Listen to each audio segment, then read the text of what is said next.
Okay, before I even begin, let me thank you for being patient and stopping by Real Talk the Show to see what I got planned. Like I said in the promo, a little bit behind, but catching up, doing Alex Jones style. Okay, on with the show. Let's talk about what I like to call the Osama Obama drama. Okay, Osama bin Laden has been public enemy to the world for at least the last 10 years. I mean, where he's actually got the I'm public enemy #1 poster up there. Okay? Previous administrations could do nothing. Couldn't catch him. Said the man's hiding in caves. You can't find him. He doesn't use a cell phone, but yet still he seems to get these videos out there and he's able to network with his people around the world and plot. But our then Commander-in-Chief, W, said he made a reference to Wanted, Dead or Alive, the Old West poster, but he did not come through with the job. Osama bin Laden kept on doing the shit that he does, okay, and was making plots and plans. All right. Now, when President W. Bush signed off on this whole Dead or Alive thing, America was clapping and saluting him and, oh yes, please do this. I don't care if you kill the man. Let's fast forward. We have the present administration, hosted by my man, President Obama, do not agree with a lot of things he does, okay? I'm not one of those people, and we're going to get into that later in the show, just because you're black and want to sign off on everything you do. So there's a lot of things that I have issues with that our president does. There are a lot of things that I just don't agree with. Okay, but that's my right as a citizen. Okay, and I don't speak for everybody. This is my personal choice of what I choose to agree with or what I choose not to agree with what President Obama does. However, getting back to the Osama Obama drama, I kind of agreed with what the man did. We've had, for the last 10 years, nobody's been, at least a minimum of the last 10 years, nobody's been able to catch this man and stop him from doing the dastardly deeds that he does. No one can stop Osama. President Obama, he makes up a little game plan, gets involved with the Navy SEALs and the military and says, we gotta do this, okay? He takes a lot of chances, as we're finding out now, okay? But he got the job done, okay? Why the next day when I turn to the news, people are saying things like, oh, he shouldn't have killed him, maybe he should have rethought it, or maybe... People, we have given away so many of our personal rights since 9/11, it is ridiculous. Okay, and we signed off on all of them while Bush was in office. Okay, this is now, a cop can actually stop you in most major cities in the streets and ask you to empty your pockets, go through your bags, go through your knapsack, go through your car, all in the defense of our national security. Okay, you've seen it. You've gone through toll booths and seen them with, they're going through cars. They tell people to get out. They pop the trunks. Granted, I'm not saying that it's completely wrong. I'm not saying that. We have to step up our game if we're going to make sure that we're secure. But to turn around and out of the last 10 years, someone who actually has been in office for 2 years gets the job done to sit back and complain? Okay, you know what? At the end of the day, it stinks of racism. Yes, I'm going to pull out the race card. This man has gone through so much, and I hate to say it, but I can't find a better word. Bullshit. Okay, being the commander-in-chief. Actually had a military person, okay, decide that he was not going to accept his transfer orders because he did not believe that the elected president was born in this country. How he thought he was going to win that case, beyond me. But it falls back to this whole thing of the president is black, the rest of us are white, we want to do what we want to do in the story. Okay, it's really not, there's a thing that my old cast instructor taught me. If you don't respect the person, at least respect the title. Okay, the man now holds The highest title in the world, President of the United States. Okay? With that being said, you know, all of this double takes and he shouldn't have did this and he shouldn't have done that makes no sense because nobody else previously has gone through this. Okay? It's to the point where, and I wrote this in my book, where people actually feel the man should go out and mow his own lawn just to save a few cents. And by his own lawn, I mean the White House lawn. Okay? I mean, people, you've never, ever, since I've been on this planet, put an elected president through so much crap. And at the end of the day, I only see it as racism. When does it become treason?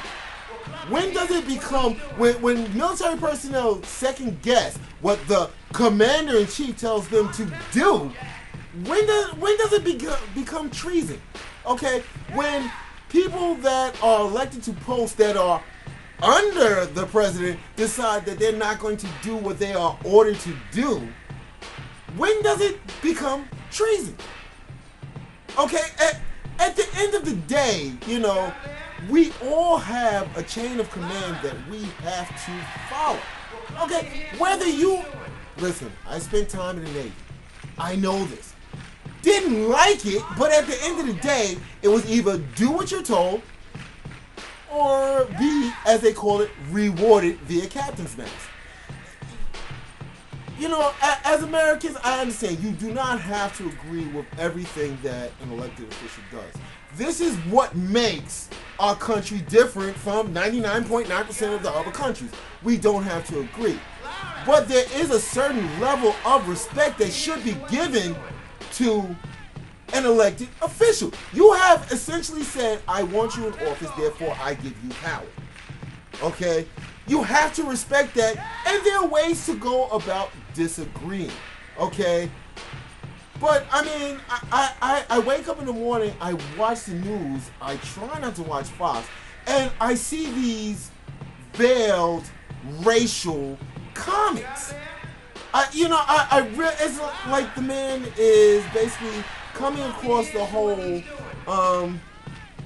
I'm black, I'm here, I'm just here to do what you tell me to do. No, that's not the idea of him being president and us getting Bush out of office. Again, we go back to, we're blaming our woes of the world on a man who has held the post for 2 years. But yet and still, before then, nobody had nothing to say. Everything was like, yeah, Bush, go ahead, do what you got to do because we're with you. In fact, I remember a case where a military personnel spoke against the president at that time's policy, talking about W, okay? And the whole country came up in an uproar. It's like, wow, when did all this change? You know, we blamed the man for our financial problems. We blamed Obama for Social Security problems. We blame Obama for the fact that shit just ain't going right. But the man's been in office 2 years. So you tell me what this is really all about. We've been taught since grade school that it is very hard for any administration to fix all the problems in one term. You've heard that before, right? So how did you figure this man was going to fix everything in the first month in office? You know, again, it's a matter of looking at the reality of it all. Yeah, you can turn the news and you can find out all about the operation that took down Osama, you know, the game plan, how Pakistan acted like a bunch of little girls about the whole thing. You can find all that out. But what I want to talk about is why we have to basically treat our current president as if he's just came off the street from being a servant. The man has a stellar education. He's done accomplishments, you know, within the community that he basically was elected to govern. The man, you know, the man has done a lot. He worked hard just to get here. Yeah, in my lifetime, I never thought I would see a black president. I never thought that would happen in my lifetime. I'm happy he did. I'm happy he did. He did the job. He did the work. He got it.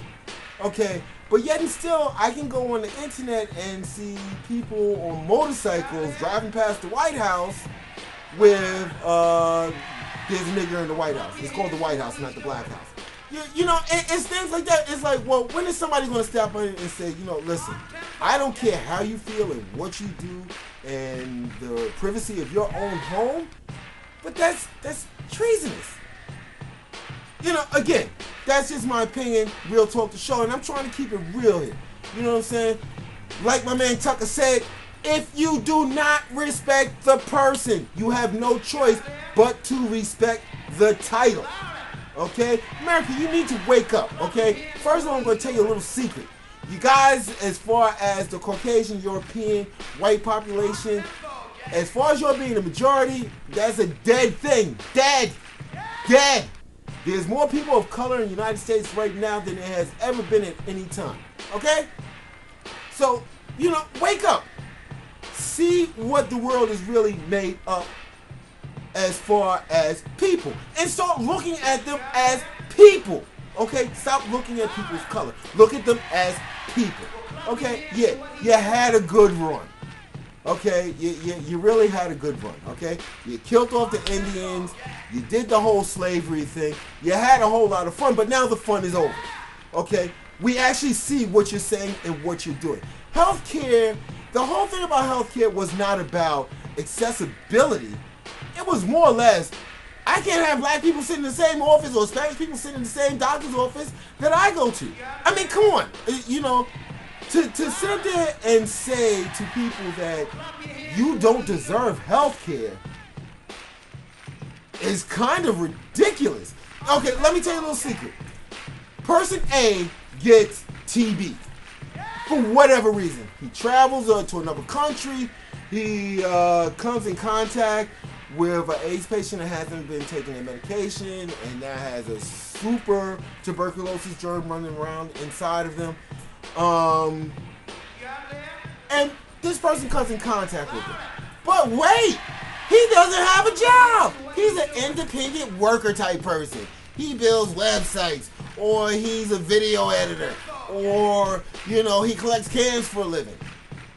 But by the way the rest of America sees it, he shouldn't get treated. Okay, granted, you may be right. You may decide that, well, if he doesn't have a job, he shouldn't have health care insurance because that's how I protect my family. I have a job. And I pay for my health care benefits. Okay? That doesn't help the fact that this guy is running around with TB. Okay? And with all your health care benefits, if he has a super strain of TB and he gives it to you and your doctor can't figure it out in time, you've helped the rest of the world. How? By denying health care? You know, it's the same thing with the whole taxes. As far as how taxes are figured out.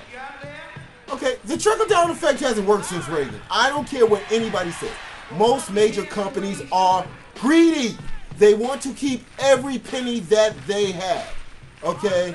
And you know what? At the end of the day, it's all right if all your fast food workers and all your custodial workers and all your maintenance workers and all your garbage pickers are people of color. Okay, we have no problem with that as a country. Yet and still, we have a problem with protecting these people that keep this country going. Because I tell you right now, they close down all the McDonald's, all the Arby's, all the Wendy's, all the White Castles, every fast food joint that you can think of, okay, there would be an uproar. Because Sally Sue and Johnny J, who work up on Wall Street, they need to run out and get a quick lunch, kind of depend on the fact that these workers are there doing their job. Okay? But how come we can't give them a decent wage increase? When was the last time that the minimum... Would you send your kids out there, tell them to go get their own apartment or their own house, working at McDonald's, making, I believe the minimum wage is $7.75 per hour? So you tell me, what's it really all about? You know, why is it that we have no problem with Russian immigrants, but yet still we talk about Mexico and Haiti. Oh my God, this has to stop. Okay?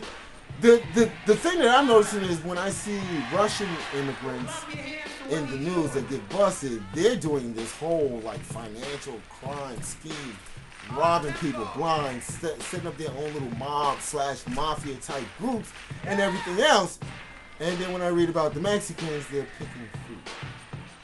Wow! So, not to drift too far away from the whole Osama Obama drama thing, you know, America, you know, I got more respect for you. You just come out and say it.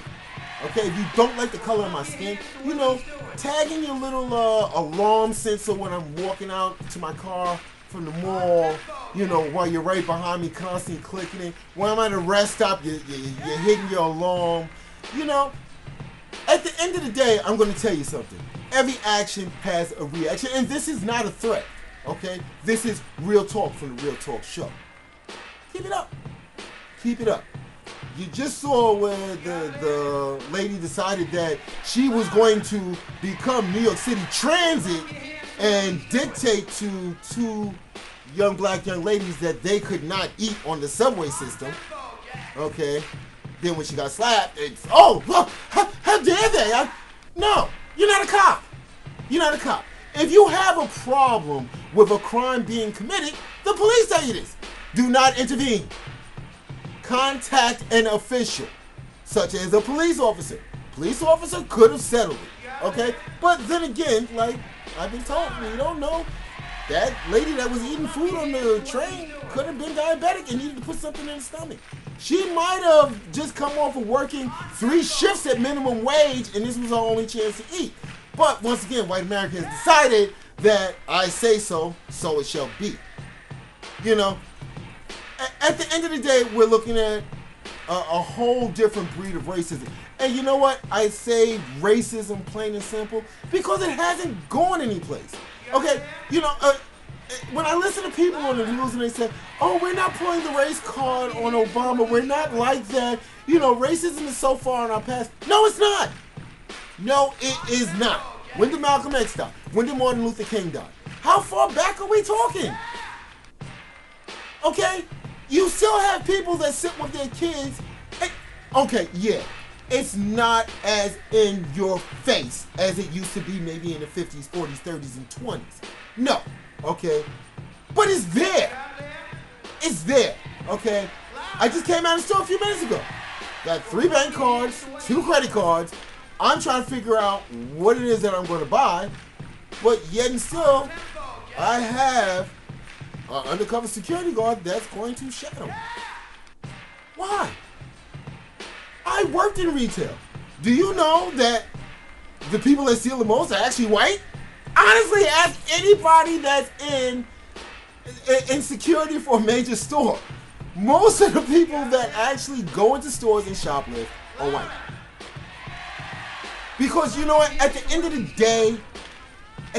day, I'm thinking, and I don't mean this in a prejudiced way, or, you know, and if you want to check me on it, check me on it. I got an email, I floated across the bottom. I got a website, you can always leave a comment. I will check it before it's approved. Okay, so you're not going to say just anything you want to say, but if it's sensible, whether you agree with me or not, I will post it. I have no problem with that if it's sensible and intelligent. Okay, but at the end of the day, I think we've reached this whole stage where white people think they're immune. I watch them on TV, they get busted for crimes and they have this look of surprise like, oh my God, why are you arresting me? There's a black drug dealer someplace over there. You should be concentrating on him. No, you commit a crime, you commit a crime. Okay, you don't, you know, you don't get a free pass because you're white. Okay, it's the same thing with our commander-in-chief. Okay, you know, people, if you had a problem with this whole Osama thing, you should have said something about it in the previous administration. Okay, instead of trying to single-handedly kill off the Dixie Chicks and the guy that did those Lethal Weapon movies, Danny Glover. I mean, his career shot because he spoke out. because he spoke out. Dixie Chicks got to pick up their career, but America ain't going to forgive our man Danny Glover because they sit there saying, well, shit, he should have kept his mouth shut. He's black. What the hell he got to say about it? You know, at the end of the day, I'm starting to see this over and over and over and over again. To this day, I just, excuse me, last year I just talked about this. Why I'm going to say on Pearl Street is there nightclub on top of nightclub on top of bar on top of bar, okay, and all I do is see cops chit-chatting with scantily clad college girls, okay, but when I go up Livingston Street on that same Friday, Saturday night, there's a roadblock there checking license and registration. Okay? The only difference is that most of the population that uses Pearl Street on Friday and Saturday nights is white, and most of the population that lives on Livingston Street is black. Okay? Now, if you're trying to stop drunk driving, real talk here, where do you think you would focus the checkpoint at? You know, it's constant. It's constant. We just heard about the whole thing with the St. Patty's Day thing in Albany. You know, at the end of the day, you know, and I hate to say it, there was, I think, 2 or 3 black people involved with this whole, you know, jumping on cars, acting a fool. Okay?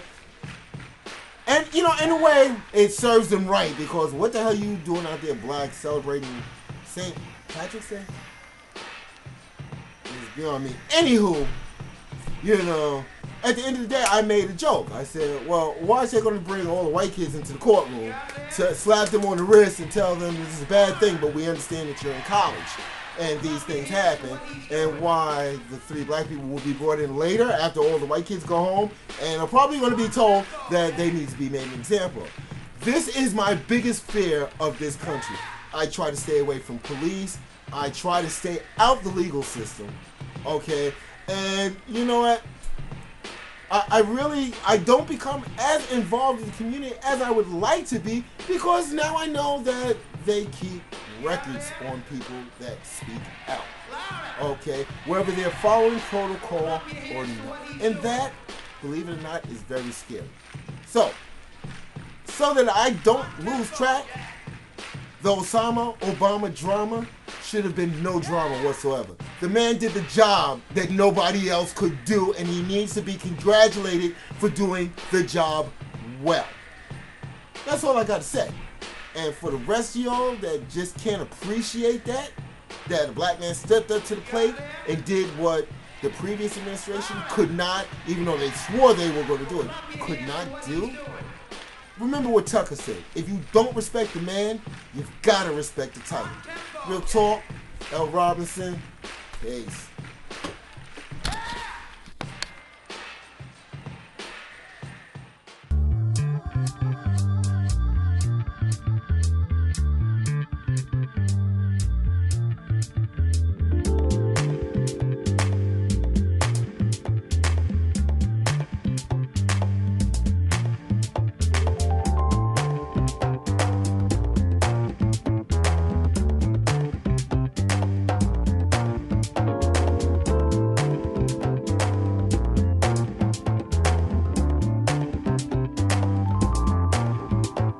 Hello? Hello? Where are you going to find an answer to those questions? Okay, listen. The Ghetto Survival Guide for Blacks and Latinos is about real talk for real people. Relevant and useful information that you can use. Whether you live in the hood or not, you're going to find some useful stuff. It's funny, it's humorous at times, but it's real, okay? Make sure you cop the book. You can get it from Barnes & Nobles. You can go ahead and get it from the iStore. You can get it from Sony e-reader store, Diesel Books, Smashwords, Kobo Books. Make sure you get it. It's something good for your e-reader, okay? Real talk for real people, the Ghetto Survival Guide. Make sure you stop by our site as well, ghettosurvivalguides.com. Alright, thanks again. Remember, real talk for real people, baby. Leave those other questions alone, because no book is going to give you a definitive answer on those questions. The Ghetto Survival Guide for Blacks and Latinos. L. Robinson, peace.